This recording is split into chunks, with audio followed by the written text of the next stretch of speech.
시간 오늘 이 예배 가운데 부어주실 은혜를 기대하면서 잠시 침묵 가운데에서 기도하겠습니다.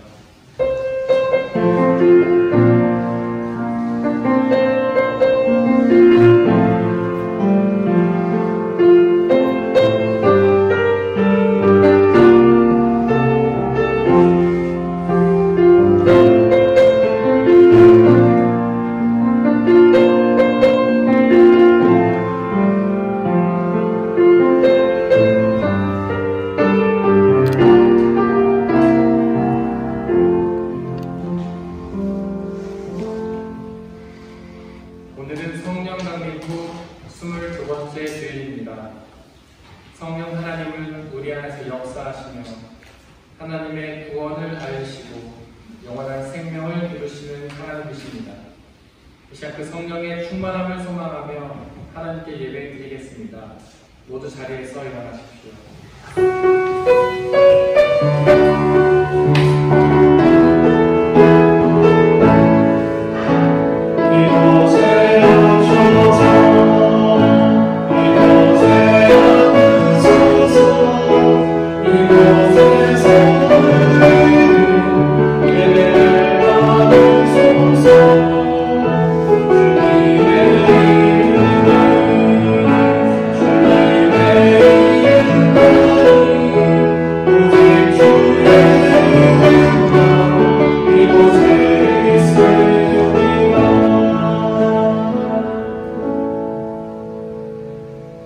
주님께 감사를 드려라.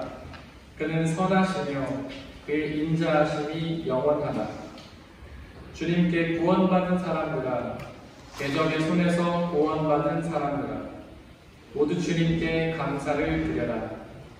하나님은 영이시니 예배한 자가 영과 진리로 예배할지니라. 아멘.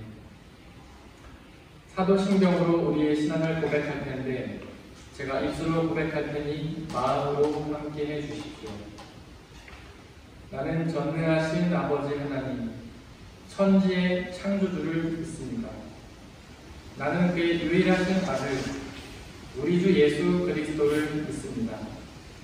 그는 성령으로 잉태되어 동정녀 마리아에게서 나시고 본디오 빌라도에게 고난을 받아 십자가에 못 박혀 죽으시고 장사된 지 사흘 만에 죽은 자 가운데서 다시 살아나셨으며 하늘에 오르시어 전능하신 아버지 하나님 우편에 앉아 계시다가 거기로부터 살아있는 자와 죽은 자를 심판하러 오십니다.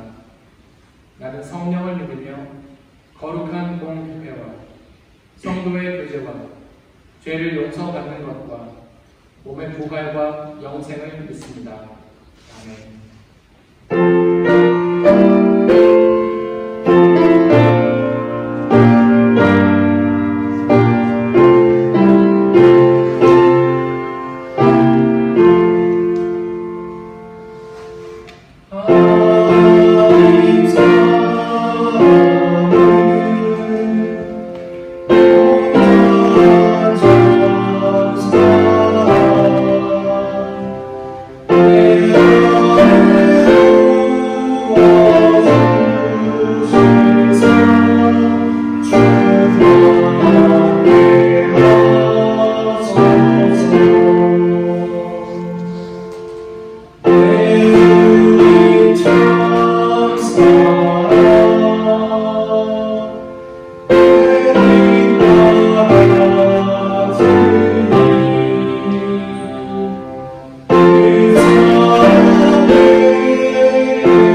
우리에게 함께 하시길 바랍니다.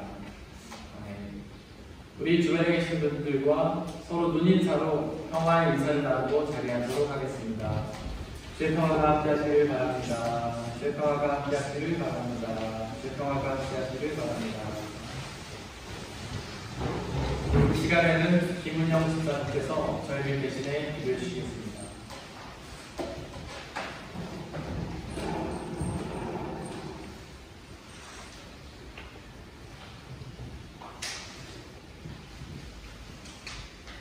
천지를 주관하시는 하나님, 저희 지난 한 주간의 삶도 눈동자같이 지켜주셔서 안전하게 보내게 하시네 감사를 드립니다.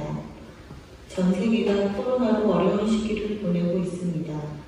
다 같이 모여 하나님을 찬양하고 예배드리기는 어렵지만 어디에서 어떤 모습으로 예배를 드리더라도 하나님 중심의 신실한 예배가 되기를 바랍니다.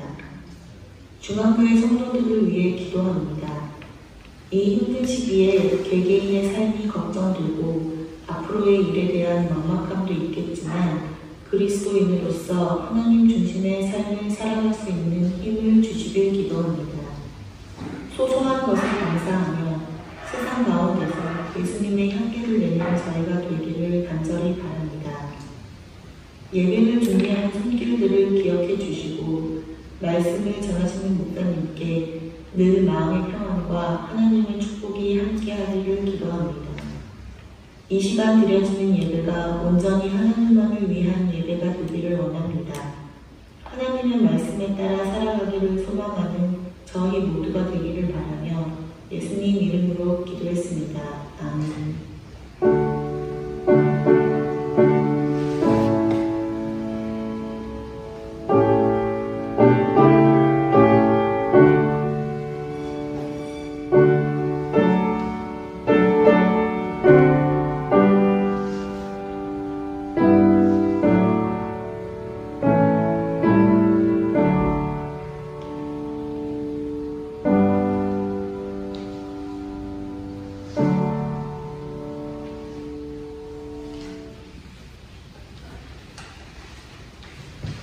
오늘의 목사는 아모스 8장 4절에서 14절입니다. 모두 주님의 말씀을 들으십시오. 빈궁한 사람들을 짓밟고 이 땅에 강한 사람이 마음에 안 된다. 이 말을 들어라. 기껏 한다는 말이 초하루 축제가 언제 지나서 우리가 음식을 할 수 있을까? 안식일이 언제 지나서 우리가 뇌를 열 수 있을까? 되는 줄이고 춤을 들이면서 가짜 저울로 보자. 헐값에 가난한 사람들을 사고 신 한 켤레 값으로 빈곤한 사람들을 사자. 찌꺼기 밀가루로 팔아먹자 합니다. 주님께서 야곱의 자녀를 모두 맹세하신다. 그들이 한 일, 그 어느 것도 내가 두고 잊지 않겠다. 그들이 이렇게 죄를 지었는데 어찌 땅이 지진을 일으키지 않겠으며 어찌 땅 위에 사는 자들이 모두 행복을 하지 않겠느냐. 온 땅이 강물처럼 솟아오르다가 이집트의 강물처럼 불어나다가 가라앉지 않겠느냐. 나 주 하나님이 하는 말이다. 그 날에는 내가 대낮에 해가 지게 하고 한낮에 땅을 캄캄하게 하겠다. 내가 너희의 모든 절들을 통곡으로 바꿔놓고 너희 모든 노래를 망가로 바꿔놓겠다. 내가 모든 사람에게 붉은 베옷을 입히고 너희를 모두 밀어서 대머리가 되게 하겠다. 그래서 모두들 외아들을 잃은 것처럼 행복하게 하고 그 마지막이 비통한 날이 되게 하겠다. 그날이 온다. 나 주 하나님이 하는 말이다. 내가 이 땅에 기근을 보내겠다. 사람들이 배고파하겠지만 그것은 밥이 없어서 겪는 배고픔이 아니다. 사람들이 목말라하겠지만 그것은 물이 없어서 겪는 목마름이 아니다. 주의 말씀을 듣지 못하여서 사람들이 몸이 줄이고 목말라할 것이다. 그때에 사람들이 주의 말씀을 찾으려고 이 바다에서 저 바다로 헤매고 북쪽에서 동쪽으로 떠돌아다녀도 그 말씀을 찾지 못할 것이다. 그날에는 아름다운 처녀들과 젊은 족박들이 목이 말라서 지쳐 쓰러질 것이다. 사마리아의 부끄러운 도상을 의지하고 맹세한 자들, 다만 너희 신이 살아있다. 교회에서마야 너희 신이 살아있다 하고 맹세한 자들은 쓰러져서 다시는 일어나지 못할 것이다. 이것은 거룩하신 하나님의 말씀입니다.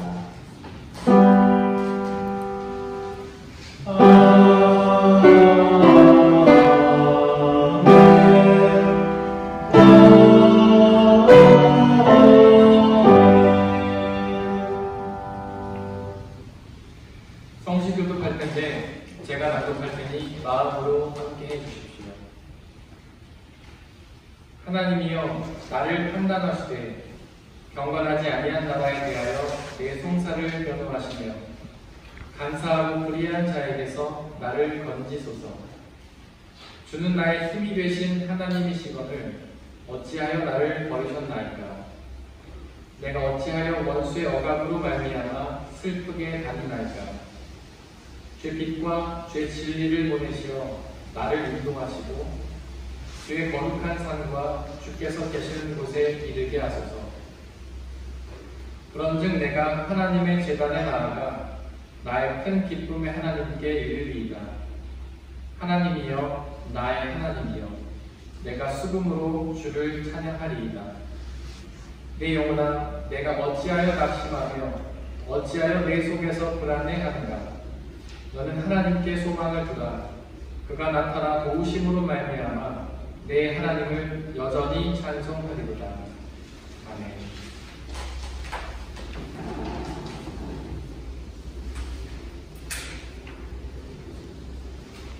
오늘의 기독서는 데살로니가전서 2장 9절에서 13절입니다. 모두 주님의 말씀을 읽으십시오. 형제 자매 여러분, 여러분은 우리의 수고와 고생을 기억하고 있을 것입니다. 우리는 여러분 가운데 아무에게도 폐를 아니하였고 밤낮으로 일을 하면서 하나님의 복음을 여러분에게 전파했습니다. 또 신도 여러분을 대할 때 우리가 얼마나 경건하고 올바르고 흠잡을 데가 없이 투신하였는지 여러분이 증언하고 또 하나님께서도 증언하십니다. 여러분이 아는 바와 같이 아버지가 자기 장명하게 하듯이 우리는 여러분 하나하나를 대합니다. 우리는 여러분을 중면하고 격려하고 경고합니다마는 그것은 여러분을 부르셔서 당신의 나라와 영광을 이루게 하시는 하나님께 합당하게 사랑하게 하는 것입니다. 우리가 하나님께 끊임없이 감사하는 것은 여러분이 우리에게서 하나님의 말씀을 받을 때 사람의 말로 받아들이지 아니하고 실제 그대로 하나님의 말씀으로 받아들였기 때문입니다. 이 하나님의 말씀은 또한 신도 여러분 가운데서 살아 움직이고 있습니다. 이것은 거룩하신 하나님의 말씀입니다. 오늘의 산독서는 마태복음 23장 1절에서 12절입니다. 모두 주님의 말씀을 들으십시오. 그때 예수께서 무리와 제자들에게 말씀하셨다. 율법학자들과 바리새파 사람들은 모세의 자리에 앉은 사람들이다. 그러므로 그들이 너희에게 말하는 것은 무엇이든지 다 하고 지켜라. 그러나 그들의 행실은 따르지 마라. 그들은 말만 하고 행하지는 않는다. 그들은 지게 있는 무거운 짐을 묶어서 남의 어깨에 지우지만 자기들은 그 짐을 나르는데 손가락 하나도 까딱하려고 하지 않는다. 그들이 하는 모든 일은 사람들에게 보이려고 하는 것이다. 그들은 경문곽을 크게 만들어서 차고 다니고 보수를 길게 밀어드린다. 그리고 잔치에서는 윗자리, 회당에는 높은 자리에 앉기를 좋아하며 장터에서 인사받기와 사람들에게 랍비라고 불리기를 좋아한다. 그러나 너희는 랍비라는 칭을 듣지 말아라. 너희의 선생은 한 분뿐이요 너희는 모두 형제 자매들이다. 또 너희는 땅에서 아무도 너희의 아버지라고 부르지 말아라. 너희의 아버지는 하늘에 계신 분 한 분뿐이시다. 또 너희는 지도자라는 칭을 듣지 말아라. 너희의 지도자는 그리스도 한 분뿐이시다. 너희 가운데서 뜬다는 사람은 너희를 섬기는 사람이 되어야 한다. 자기를 높이는 사람은 낮아지고 자기를 낮추는 사람은 높아질 것이다. 이것은 거룩하신 하나님의 말씀입니다.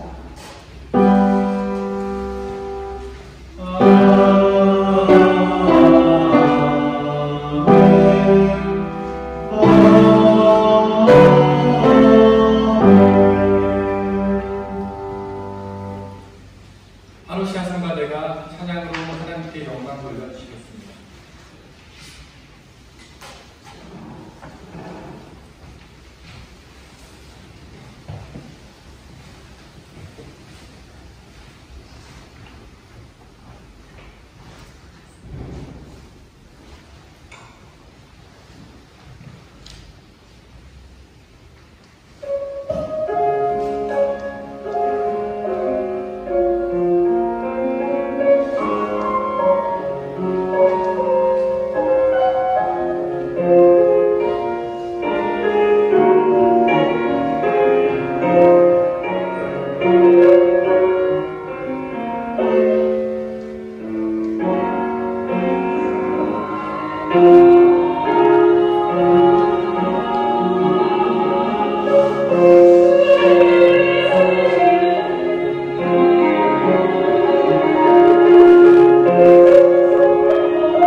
오늘은 그 예언자 아모스의 메시지 중에서 한 말씀을 갖고 여러분하고 같이 의견을 좀 나눠보고자 합니다. 17세기 말에 독일에서 경건주의가 확산된 때가 있었습니다. 이게 뭐냐면 개신교가 교의하고 그 형식에 치우치는 것에 반대해서 성경 중심으로 돌아가서 개인의 영적 생활을 깊이 체험하고 또 그것을 실천하자는 운동이었습니다. 그러니까 탁상 운동이 아니고 삶에서 실천하려는 변혁 운동이 바로 이 경건주의였습니다. 많은 것들이 그렇지만 아무리 좋은 것도 변화를 거부하고 그 자리에 머물러 있으려고 한다면 현상이 유지되는 것이 아니고 오히려 정체되고 의미가 퇴색하고 올바른 것에 대한 방해가 일어날 경우가 너무 많습니다. 마찬가지로 오늘 본문도 이와 비슷한 이야기를 하고 있습니다. 어째서 이스라엘 민족이 하나님의 심판의 대상이 되었는지에 대해서 이야기하고 있는 겁니다. 그것을 통해서 그들에게 필요했던 것, 그리고 더 나아가서 지금 우리에게 필요한 것이 무엇인지를 같이 오늘 말씀 속에서 묵상해 보려는 것입니다.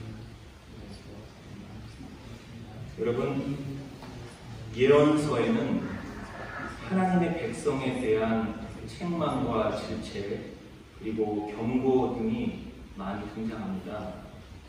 그 내용은 날이 서고 예리하고 침통하고 상당히 무겁습니다. 그러한 내용의 특징을 가리켜서 사람들은 심판 예언이다라고 표현합니다. 특히 아모스서의 예언이 이런 심판 예언의 본보기에 해당됩니다. 오늘 말씀도 예언자 아모스가 선포한 하나님의 심판 예언 중에 하나입니다. 먼저 오늘 말씀 아모스 8장 4절에서 14절을 살펴보면 크게 네 부분으로 구성되어 있는 것을 우리가 알 수 있습니다. 우선 제일 앞부분에 이스라엘 민족이 왜 심판을 당할 수밖에 없었는지에 대한 근거를 제시합니다. 이스라엘 사람들이 지은 죄를 열거하고 있는 겁니다. 일반적으로 이것을 가리켜서 죄악에 대한 고발이다라고 말하고 있습니다. 그리고 나서 두 번째 부분인 아모스 8장 6절에서 8절에는 심판의 당위성에 대한 수사학적 질문이 따라오고 있습니다. 다른 말로 논쟁이 말이라고 이야기하고 합니다. 그럴 수밖에 없었다는 당위성을 의문 형태로 돌려서 표현하고 있는 겁니다. 세 번째로 이어지는 내용이 바로 하나님의 심판 선포입니다. 말 그대로 범죄를 저지른 자들에게 하나님이 심판하시겠다는 내용이 거기에 들어있습니다. 그것이 아모스 8장 9절에서 11절에 나타납니다. 그리고 마지막으로 심판의 결과가 서술되고 있습니다. 심판을 받은 사람들에게 어떤 일이 일어날지를 묘사하는 것입니다. 이제 이런 예를 바탕으로 오늘 말씀을 조금 더 깊게 헤아려 보려고 합니다. 우선 아모스 8장 4절에서 5절에 있는 예언자를 통한 고발의 내용을 좀 살펴보겠습니다.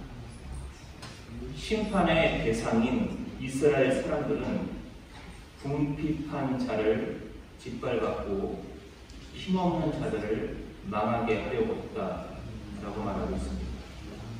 그리고 그들의 악행은 거기에서 멈추지 않습니다. 그들은 하나님을 예배하는 날인 안식일이나 초하루 축제조차도 중요하게 여기지 않았습니다. 오히려 이런 쉼으로 인한 손익을 따지고 있습니다.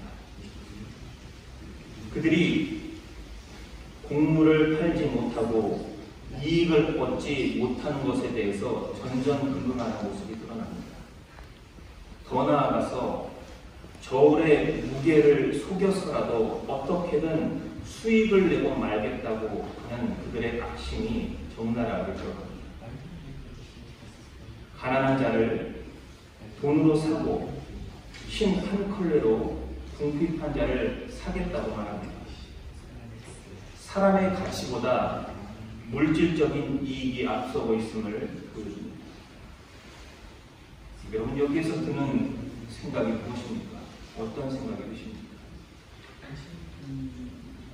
예언자 아모스는 보편적인 죄악성을 단순하게 열거한 것이 아닙니다. 그 당시 사회적 엘리트, 기득권자, 특권층의 민낯을 드러낸 겁니다. 사회 지도층의 힘이 두려워서 생계나 생사와 연관된 여러 가지 이유 때문에 누구도 건드리지 못했던 이런 추악한 행동을 향해서 악하다, 죄악이다라고 예언자 아모스가 지금 고발하고 있는 것입니다. 그들이 하나님을 저버린 사람, 하나님의 심판 대상자라고 감히 말하고 있었던 겁니다. 왜 이렇게까지 격하게 그들의 부끄러운 민낯을 드러냈을까? 우리는 성경의 다른 곳에서 그것에 대한 이해를 줄 수 있습니다. 출애굽기 22장 16절 이하에 이스라엘 공동체를 유지하기 위한 도덕적 삶의 규정이 나타나고 있습니다.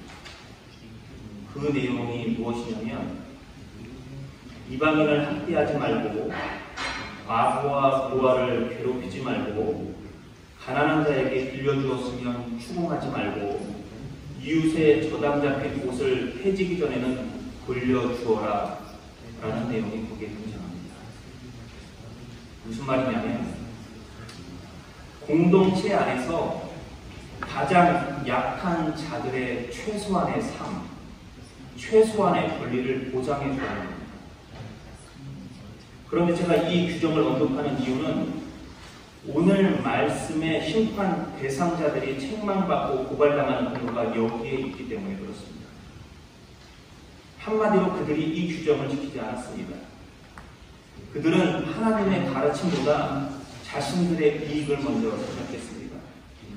그로 인해서 어떤 상황이 발생하냐면 하나님이 원하시는 균형이 깨지게 됩니다. 부자나 기득권자나 특권층이 필요 없다는 이야기가 아닙니다. 더 많이 가진 자가 있으면 덜 가진 자가 존재하는 것은 당연합니다. 다스리는 자가 있으면 따르는 사람이 필연적으로 존재합니다.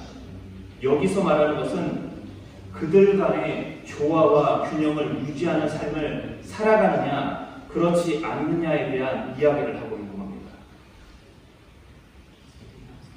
그런 조화와 균형을 누가 유지해야 합니까?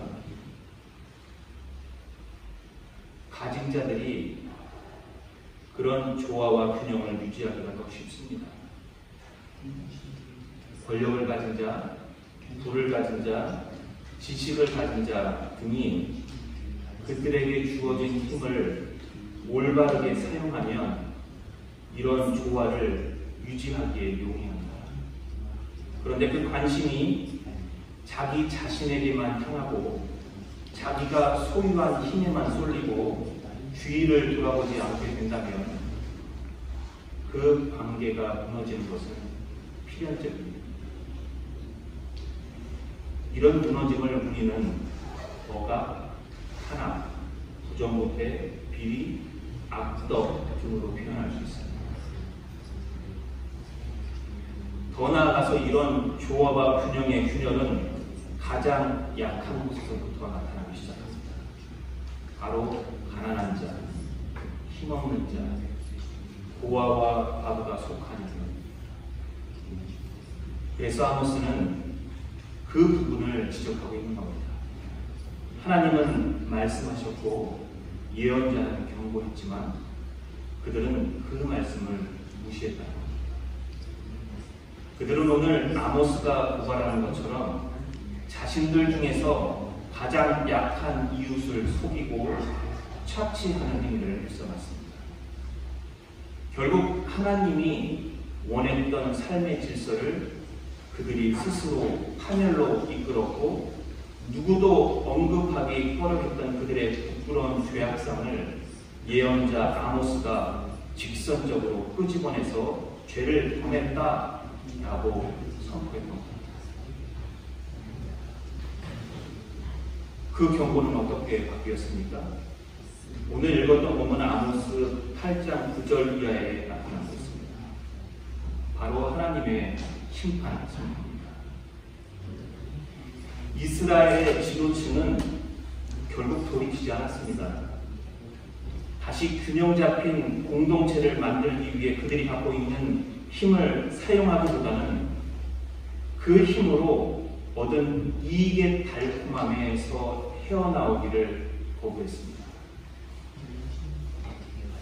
그 결과가 심판 선포로 이어집니다. 해가 없어지고 어둠이 지면에 깔릴 것을 선포하고 절기가 통곡으로 바뀌고 모든 노래가 죽음의 애가로 바뀔 것을 선포합니다. 자녀를 잃으며 기근으로 인해 굶주림과 갈증이 있을 것을 선포합니다. 특히 심판 선포의 마지막에 나오는 하나님과의 관계의 단절은 그 대비를 장식하고 있습니다. 기상이변, 전쟁이나 자연재해, 더 나아가서 하나님과의 단절은 철저한 심판을 의미합니다. 인간 관계의 파괴, 자연과의 관계의 파괴를 넘어서 하나님과의 단절은 전적인 관계의 온전한 파괴를 선언하고 있습니다.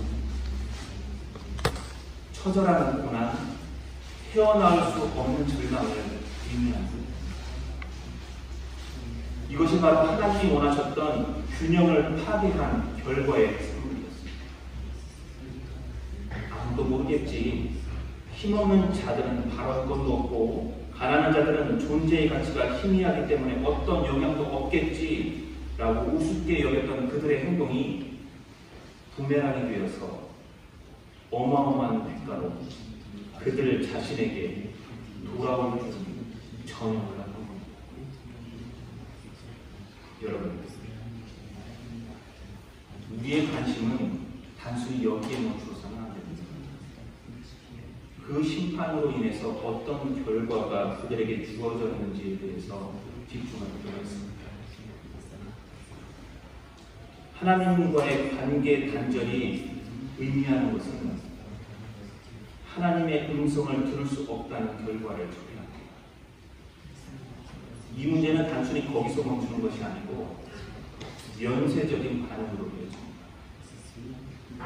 이스라엘 민족의 미래인 청년들이 갈증으로 쓰러질 것을 수술하고 있습니다.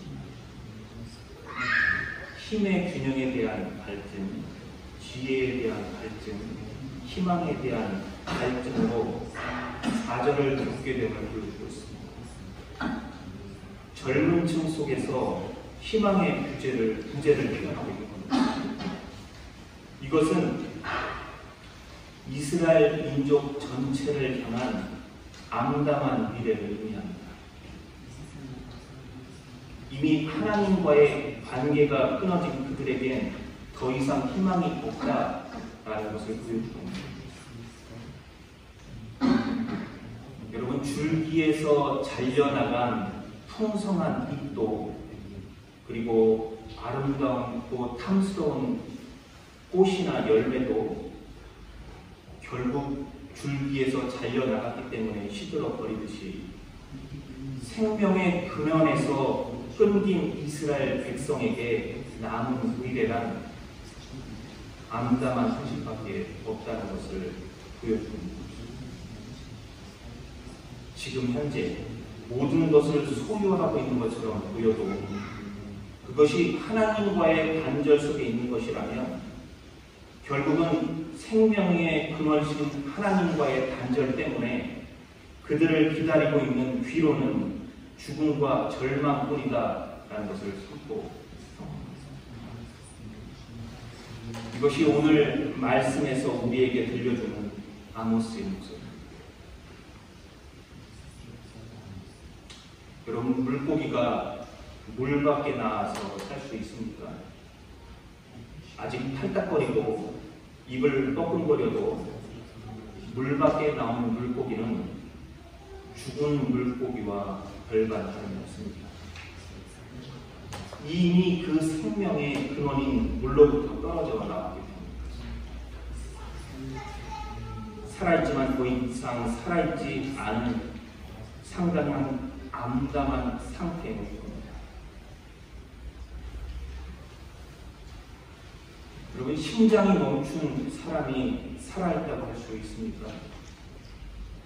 심정지 후에 5분이 지나면 뇌손상이 오고 30분이 지나면 수생이 불가능하다고 합니다. 심장으로부터 피해 공급이 진행되지 않으면 살아있어도 살아있다고 할 수 없습니다. 마찬가지로 하나님과의 관계가 단절된다면 그 공동체는, 그리고 우리 각자의 삶은 어떻게 되겠습니까?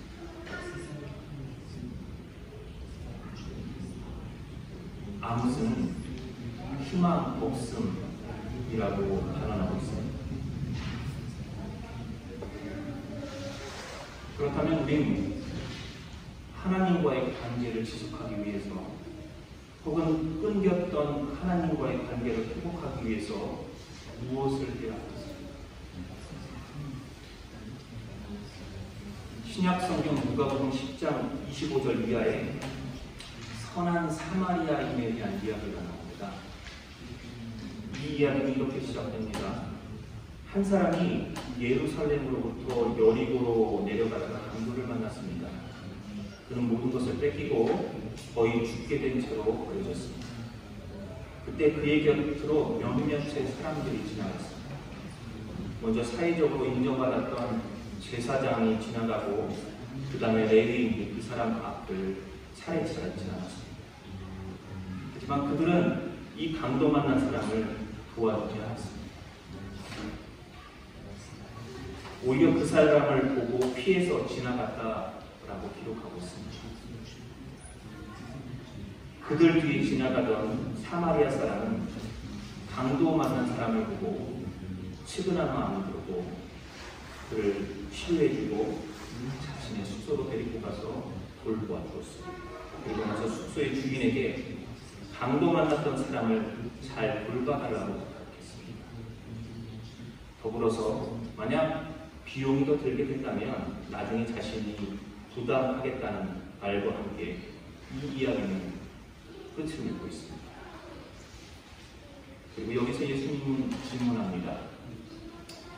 누가 이 강도 만난 사람에게 이웃이 되어 주었느냐?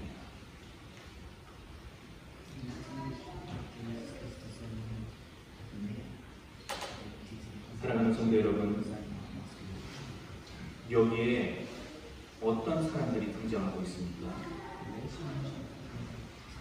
갑자기 강도를 만나 피해를 입은 사람. 당시 유대 공동체의 지도자에 속했던 제사장과 레위인, 그리고 유대인들에게 제대로 사랑 대접도 받지 못했던 이방인이었던 사마리아 사람을 나오고 있습니다. 그렇다면 강도 만난 사람에 대한 문제가 어떻게 해결되었습니까?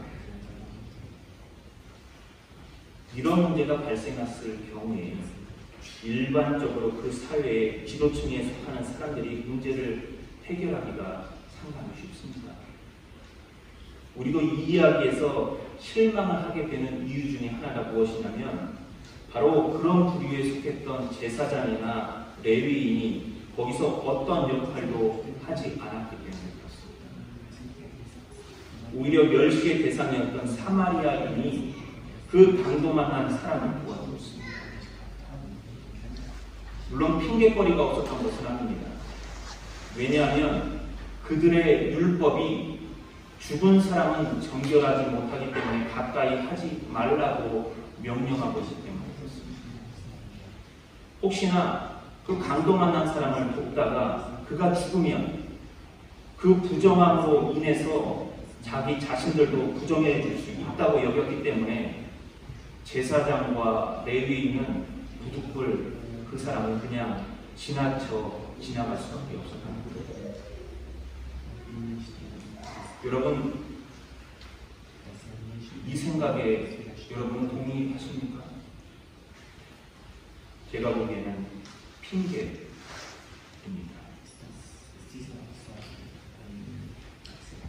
사람을 위해서 율법이 존재해야 하는데 율법을 위해서 사람이 존재하는 상황을 만들어버린 겁니다.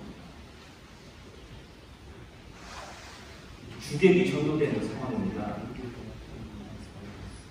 올바른 질서와 균형을 위해서 유대 공동체에게 하나님이 하나님의 가르친 율법을 주셨는데 그것이 통제하고 규제하고 더 나아가서 그 율법이 하나님의 이치에까지 도달하게 된 상황을 지금 표현하고 있는 겁니다. 그리고 그 결과물의 단편이 바로 강도 만난 자를 외면하고 지나간 제사장과 레위인의 모습에서 적나라하게 드러나고 있습니다. 오히려 율법 때문에 하나님과의 관계를 깨트려 버리는 단면을 보여주고 있습니다. 성도 여러분, 우리가 하나님과의 관계를 지속하기 위해서 필요한 건 무엇입니까? 그 하나가 오래되고 익숙해져 버린 악습을 버리는 습관을 버리는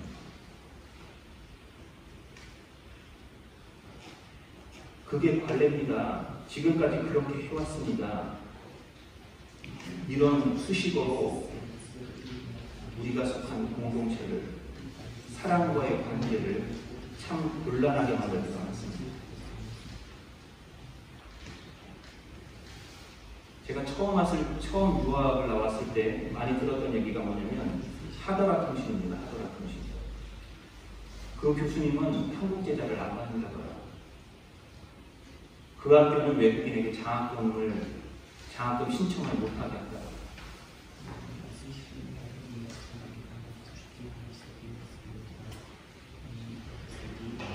우리에게 주어진 상황들은 사람마다 다른 결과를 초래할 수 있습니다. 다른 사람의 말만 믿고 직접 부딪히지 않으면 결과는 변하지 않습니다. 직접 교수님께 질문할 용기가 필요하고 실제로 장학금을 받을 수 있는지 없는지 학교에 문의해 볼 필요가 있습니다. 그래야 정확한 결과물을 얻을 수 있습니다. 좋은 관례는 전통으로 기꺼이 이어나가야 하지만 그것이 우리의 행동을 제약하는 악습이라면 과감히 버리거나 바꾸어 나갈 용기가 필요합니다. 율법은 유대 공동체를 이롭게 하려는 가르침이었지만 제사장과 레위인에게 율법은 강도 만난 자 앞에서 그들의 선행을 방해하는 악습이 되어버렸습니다. 어떤 습관이나 규정으로 인해서 좋지 않은 결과들이 지속적으로 발생한다면, 그래서 내가 속한 공동체에 유익하지 않은 영향력을 준다면 그 생각을, 그 행동을, 그 규정을, 습관을 과감히 바꾸거나 버리고 하나님과의 관계를 지속하기 위한 새로운 노력을 시도해야 할 때임을 오늘 말씀은 우리에게 보여줍니다.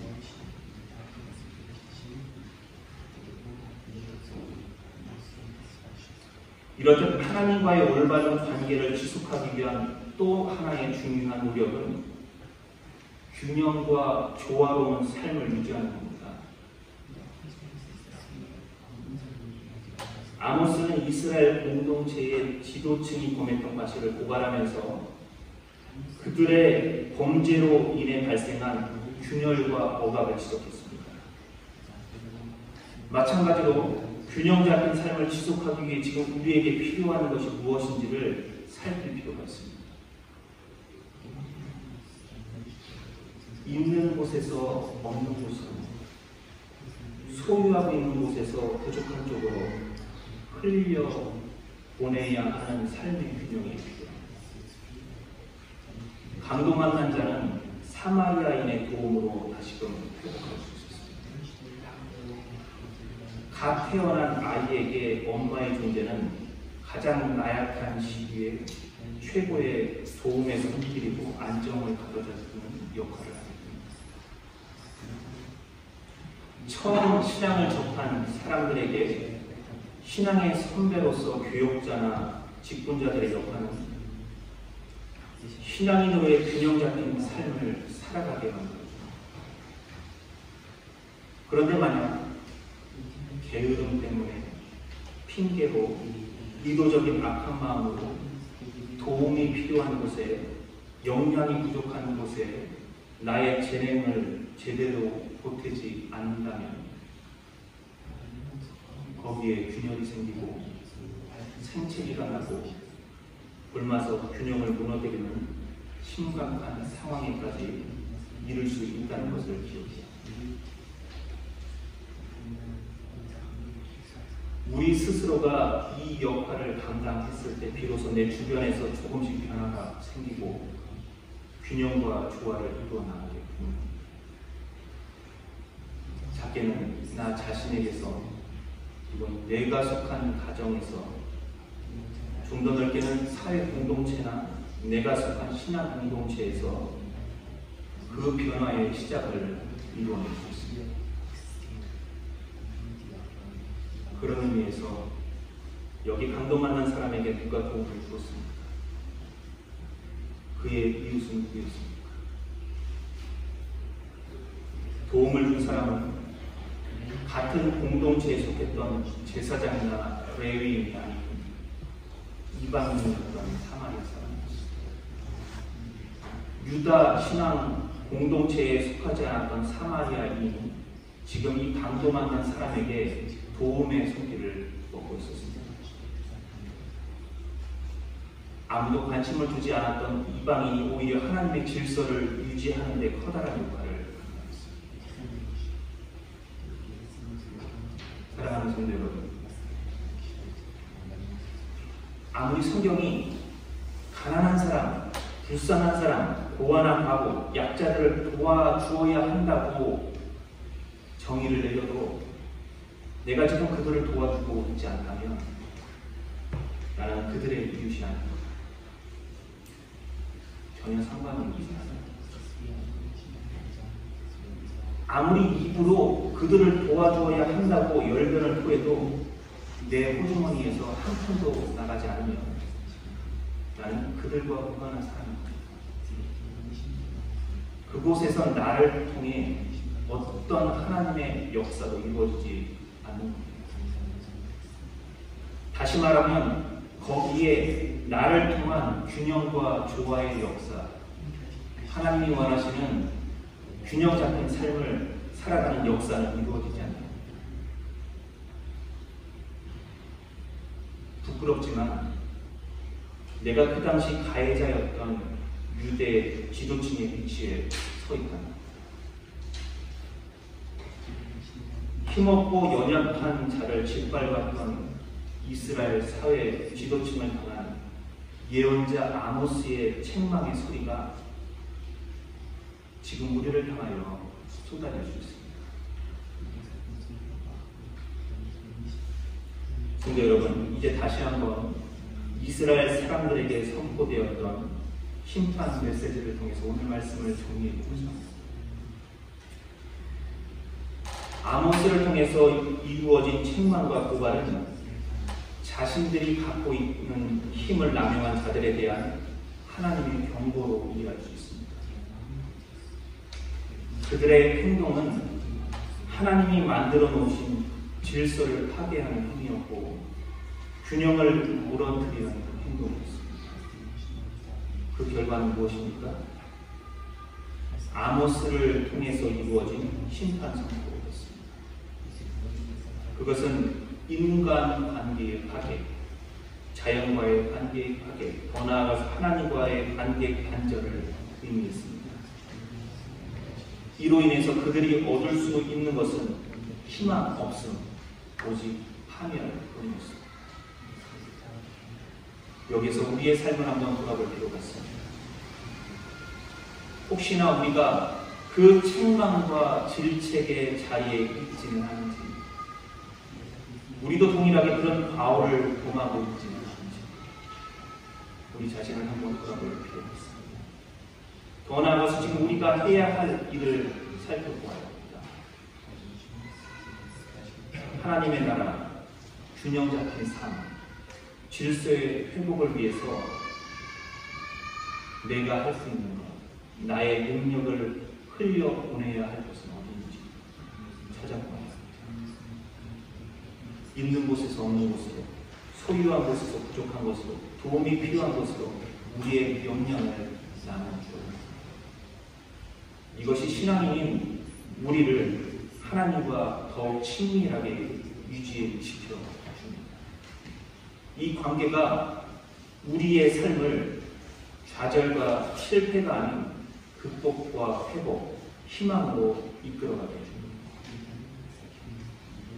여러분, 오늘 말씀을 한번 생각하면서 주님과의 지속적인 친밀한 관계를 위해 올바르지 못한 습관, 생각, 행동을 버리고 우리의 역량을 흘러보내야 할 결단이 필요하십니다. 이것이 오늘 아모스의 음성을 통해 우리에게 선포되어지는 하나님의 메시지입니다.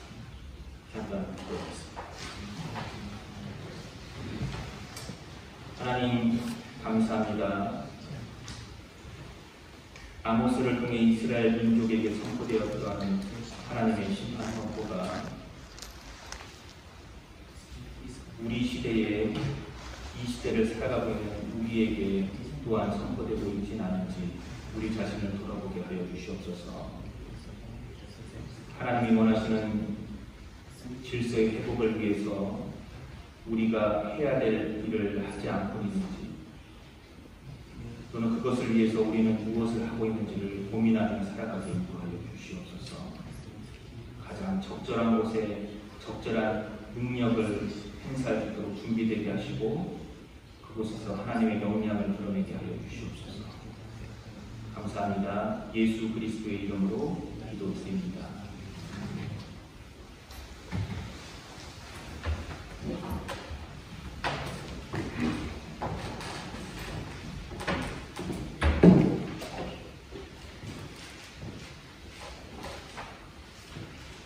시간 잠시 오늘 우리에게 선포된 말씀들을 돌이켜보고 그 말씀들을 마음에 새기며 그 말씀들을 온전히 이해하고 믿으며 순종하며 나아가게 달라고 침묵 가운데에서 잠시 기도하겠습니다.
우리 주 예수 그리스도의 이름으로 기도드렸습니다.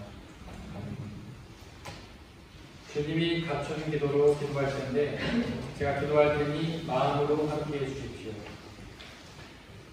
하늘에 계신 우리 아버지, 아버지의 이름을 거룩하게 하시며 아버지의 나라가 오게 하시며 아버지의 뜻이 하늘에서와 같이 땅에서도 이루어지게 하소서. 오늘 우리에게 일용할 양식을 주시고 우리가 우리에게 잘못한 사람을 용서해 준 것 같이 우리 죄를 용서하여 주시고 우리를 시험에 빠지지 않게 하시고 악에서 구하소서. 나라와 권능과 영광이 영원히 아버지의 것입니다. 아멘.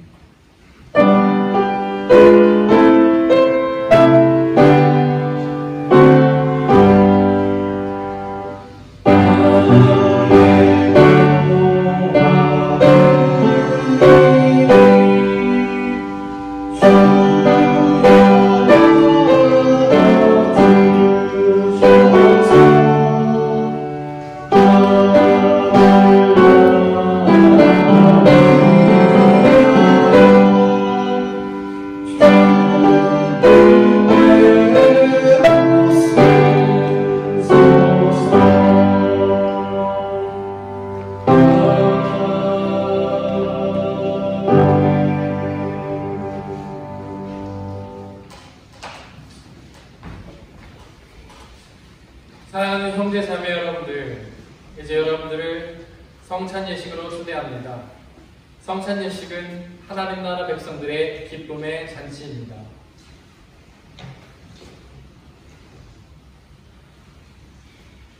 우리 주 예수 그리스도께서 잡히시던 날 밤에 제자들을 모으시고는 떡을 떼사 하늘을 우러러 축사하시고 나눠주시며 말씀하시기를 받아 먹으라.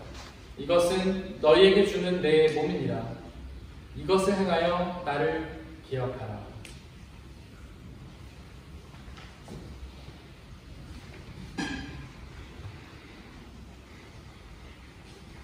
또한 예수께서는 잔을 가지사 하늘을 우러러 축사하시고 나눠주시며 말씀하시기를 받아 마시라. 이것은 너희의 죄를 사하기 위하여 흘리는 나의 피 곧 언약의 피니라. 이것을 행하여 나를 기억하라.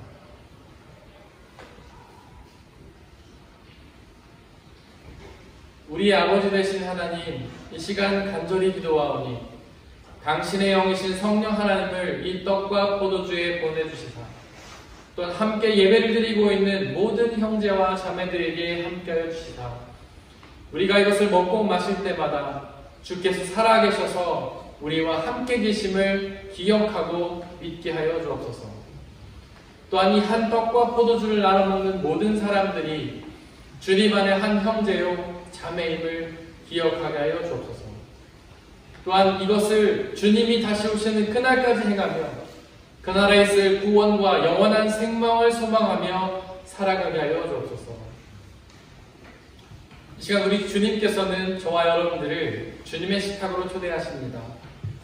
비록 우리가 이것을 직접 행하지는 못하지만 이 성찬의 은혜가 여러분들 모두에게 함께 하시기를 간절히 소망합니다. 이 시간 중보의 기도를 드리겠습니다. 먼저 이 세상에 있는 모든 피조물들을 위해 중보하겠습니다. 그들 모두가 하나님께서 사랑하셔서 직접 창조하신 피조물임에도 불구하고 아직 주님의 복음을 알지 못해 여전히 고통과 죽음 속에서 아파하고 있습니다. 그들 모두에게 주님의 복음이 전해져서 그 복음을 통하여 참된 구원과 영원한 생명과 온전한 기쁨과 평화를 누리게 해달라고 기도해 주시기를 바랍니다. 또한 우리 교회 공동체를 위해서 중보해 주시기를 바랍니다. 비록 부족하고 연약한 사람들의 모임이지만 성령 하나님께서 함께해 주시사 이 땅에 하나님의 나라로 이루어 주시고 우리의 교회 공동체를 통해 복음이 온전히 선포되며 그 복음이 주시는 구원과 기쁨을 받아 누리며 그 구원과 기쁨을 이 지역사회에 전하는 사명을 감당하게 해달라고 기도해 주시기를 바랍니다. 또한 옆에 있는 분들을 위해 기도해 주시기를 바랍니다. 이 세상에 있는 모든 사람들에게 가장 필요하고 연약한 사람들의 이웃이 되어 줌으로 인해 이웃들과의 관계를 단절을 회복하고 하나님과의 단절을 회복하여 주님의 기쁨이 되는 자녀가 되게 해달라고 이 시간 침묵 가운데에서 중보의 기도를 드리겠습니다.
하나님이 창조하신 이 자연이 지극히 선한 것임에도 불구하고 하나님을 우리를 사랑하셔서 우리에게 놀라운 은혜와 축복을 주심에도 불구하고 우리의 삶은 여전히 어둠 속이며 흑암 속이며 절망 속이며 고통임을 고백합니다. 그 모든 아픔의 근원이 바로 하나님과의 단절과 이웃과의 단절에 있음을 고백합니다. 이 시간 하나님 역사해 주셔서 하나님의 사랑을 우리가 경험케 하여 주시고 하나님이 우리에게 맡겨주신 모든 이웃들, 특별히 약하고 연약한 이웃들에게 그 사랑을 흘려 보냄으로 인해 그 모든 단절이 회복되어 하나님 주시는 참된 기쁨과 구원과 행복을 받아 누리게 하여 주시옵소서. 우리의 힘으로는 그런 능력이 없사오니 사랑이신 하나님의 성령을 우리에게 보내주시사 우리의 마음과 생각을 하나님의 사랑으로 채워주시고 그 하나님의 사랑으로 하나님과의 단절을 회복하며 사람들과의 단절을 회복하여 하나님의 사랑을 온전히 우리의 삶 속에서 경험하는 놀라운 역사 있도록 은혜 내려 주시옵소서. 이 시간 드려진 물질을 위해 기도합니다. 이 모든 것들을 하나님께서 주셨음을 고백하며 드린 모든 손길들을 축복하여 주시고 그의 삶을 통하여 하나님의 가장 적절하고 필요한 은혜들을 받아 누리는 귀하고 복된 삶으로 역사하여 주옵소서. 또한 이 물질이 오직 하나님의 나라와 영광만을 위해 쓰이게 하여 주시고 이 물질이 쓰여지는 곳곳마다 하나님을 믿는 사람들의 숫자가 더욱 많아지는 놀라운 역사 허락하여 주옵소서. 우리에게 날마다 때마다 시마다 가장 적절하고 가장 좋고 가장 필요한 은혜를 주신 하나님께 감사드리며 우리 주 예수 그리스도의 이름으로 기도드렸습니다. 아멘.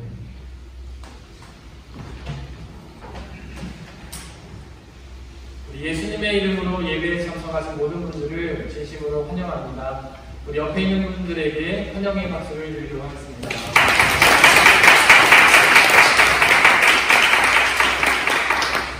특별히 귀한 말씀을 전해주신 한동수 목사님께도 깊은 감사를 드립니다.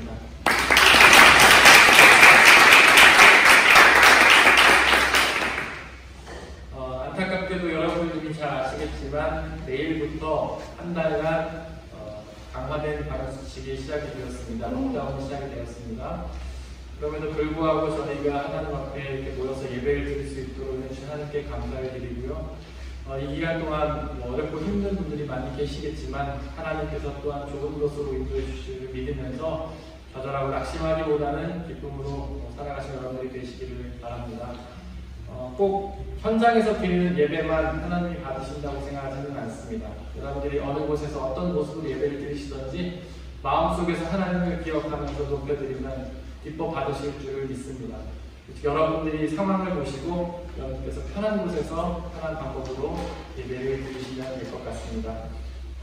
이렇게 록다운이 진행되는 가정에도 저희는 현장 예배를 계속해서 드립니다. 보시다시피 창문을 열고 모든 문을 개방된 채로 예배를 드리니까 개인적으로 좀 따뜻하게 입고 예배를 보시면 될 것 같습니다. 돌아오는 수요일에 온라인 줌 앱을 통해서 청년부 수요 모임이 있을 예정입니다. 그리고 이 어려운 시기에 우리 조성민 자매님께서 졸업 연주를 하십니다. 돌아오는 목요일에는 비공개 연주가 있는데 자매님 연주 잘 하실 수 있도록 많은 중보를 부탁을 드리겠습니다. 11월 셋째 주에 감사 찬양제를 합니다. 모든 찬양은 녹화를 하셔서 영상으로 진행이 되고요. 무엇이든 좋습니다. 우리 하나님을 감사하는 마음으로 드리는 것이라면 찬양도 좋고 신앙송도 좋고 연주도 좋고 여러분들이 각자의 자리에서 녹화하셔서 저에게 보내주시면 저희가 11월 15일에 함께 그 은혜를 나누도록 하겠습니다. 각 부서는 임원을 선출해서 저에게 말씀해 주시기를 바랍니다. 이번 한 주 동안 저희가 중보해야 될 곳은 독일 본교회 박대영 목사님 그리고 좋은나무 교회 이세용 목사님이십니다. 우리 다 함께 일어나셔서 187장 2절을 찬양하실 텐데 허밍으로 찬양해 주시기를 바랍니다.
사랑하는 형제자매 여러분들, 하나님께 예배를 드렸으니 이제 세상으로 나아가십시오. 바로 그곳에서 하나님의 사랑으로 이웃을 사랑하며 살아가시기를 바랍니다. 비록 우리의 삶이 쉽지는 않겠지만 우리와 항상 함께 하시는 성령님을 의지하고 그분이 주시는 평화와 자유 가운데 거하시기를 바랍니다. 한정수 목사님께서 축도해 주시겠습니다.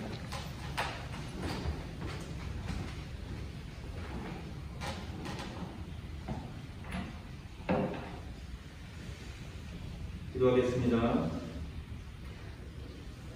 여호와는 내게 복을 주시길 원하시며 너를 지키시기 원하며 여호와는 그 얼굴로 내게 비추사 은혜 베푸시기 원하며 여호와는 그 얼굴을 내게로 향하여 주사 평강 주시기를 원하노라. 지금은 우리 구주 예수 그리스도의 은혜와 하나님 아버지의 지극하신 사랑과 성령의 교제케 하심이 예배를 통하여 하나님의 마음을 알고 돌아가는 성도들과 중앙교회 모든 지체 한 사람 한 사람 가운데 지금부터 영원토록 함께 하시기를 간절히 축원하옵나이다. 아멘.